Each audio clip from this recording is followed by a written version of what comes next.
नमस्कार, मी नितीन कांबळे।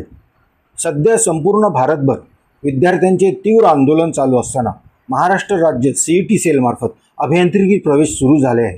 यामध्ये कॅपराऊंडच्या एकूण 4 फेऱ्या होणार असून पहिली फेरी 28 जुलैपासून सुरू होणार आहे।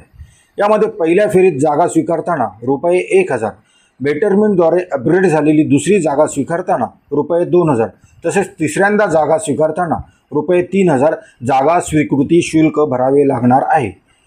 यावर बेटरमेंट प्रक्रियेत नवीन जागा मिळाल्यास आधी भरलेले शुल्क संबंधित कॉलेजमध्ये ॲडजस्ट किंवा रिफंड केले जाईल, अशी CET सेलने टीप दिलेली आहे।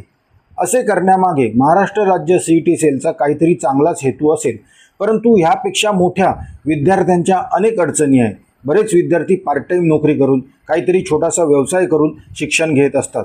काहींच्या घरगुती बऱ्याचशा अडचणी असतात, म्हणून त्यांना घराजवळचे किंवा पसंतीचे कॉलेज मिळावे हा त्यांचा प्रयत्न असतो।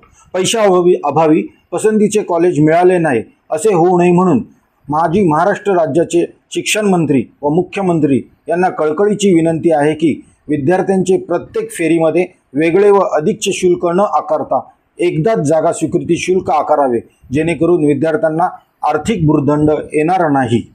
आपल्यासाठी मनात आले म्हणून नमस्कार।